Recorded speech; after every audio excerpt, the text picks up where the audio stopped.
often get asked about the bed. It's a little bit of a tradition I do. Before obviously the first tournament of two, I always like to have a bit of growth going on.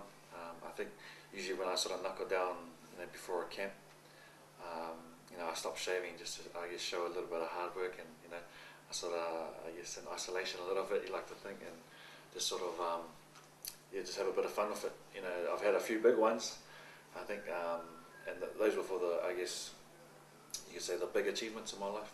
My first one was obviously when I had my baby boy, and I had some good growth there. And then the Com Games was the second biggest, and we had some good luck there. So just a bit of a tradition. On day one I have some pretty decent growth, and then shaving on day two, but I might change it up this year. I started school at Liston College out west, and I had a few cousins that were sort of rugby fanatics, I guess, and they travelled to Kelston. They left Liston and went to Kelston, so I kind of followed trend, I guess just for a bit of a change, and stumbled across league at first, and I played first 13 for Kelston, and then my last year of school, I heard that the first 15 was going to South Africa, so I thought it'd be a good chance to have a free trip. So I got asked by one of the coaches to come and do pre-season. Did my pre-season training and made the team, and I think that's when I converted to rugby. I played your typical club grades for White Manor, and I guess for the sevens was almost as if I stumbled across it. My heart's always been with 15s, and I've always, I guess, dreamt of playing Super Rugby and being a part of the All Blacks and things like that. But one summer, one of my mates asked me to come and play sevens just for a bit of fun and a chance to sort of hang out with the boys on the weekends, and had one good year with White Manor. Mana Ashford, who used to play for the team, was the player coach at that time, and I guess after a year of playing that, just playing club sevens, Rushy saw me, and Mana took me down to Rushy's trials, and after a year and a bit, I guess made the Auckland provincial side for the sevens, and went down to the nationals and got asked to trial for New Zealand, and that same year I made the New Zealand team, and I've been in there ever since. So this is like almost year number 5, I think.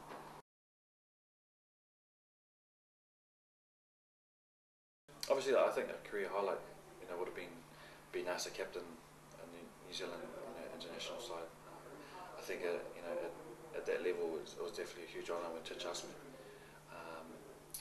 I think game-wise though, the lowlights was probably my very first year playing for the New Zealand Sevens team, and I think we lost every semi-final to Fiji, and I think, if I can remember, that was the first year that New Zealand had ever lost it. So I took that pretty harshly, and I was pretty down about that.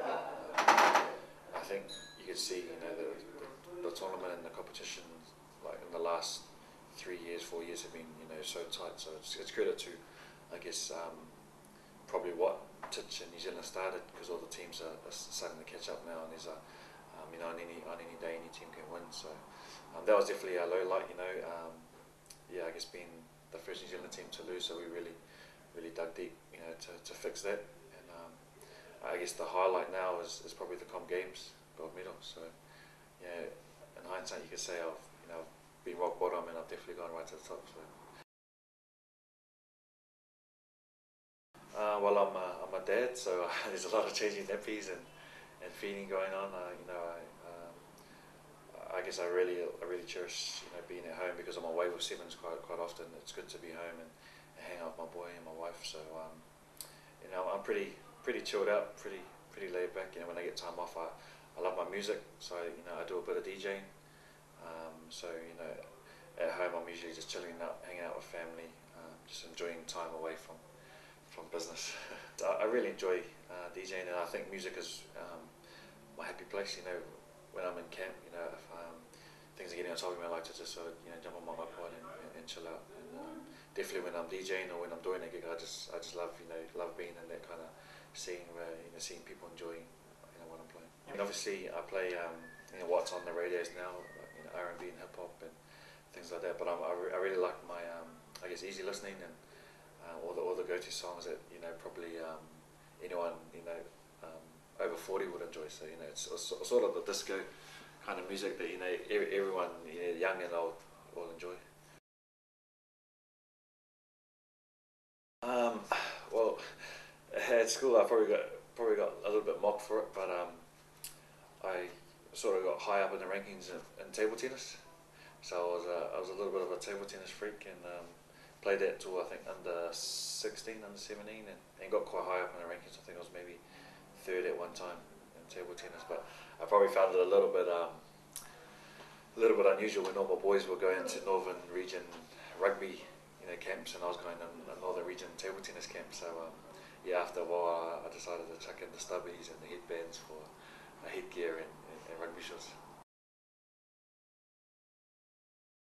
Well, obviously, if I had the chance, I'd get into DJing and maybe try and find a permanent spot somewhere. But besides that, I think I do a little bit of youth work, and I jump into holiday programs with Youth Pride and things like that. So whenever I got the opportunity to, I guess, give back to the community and help out with the younger generations coming through, I like to do that. So I guess there's a few doors I'd like to be knocking on after rugby, and we'll see how things go.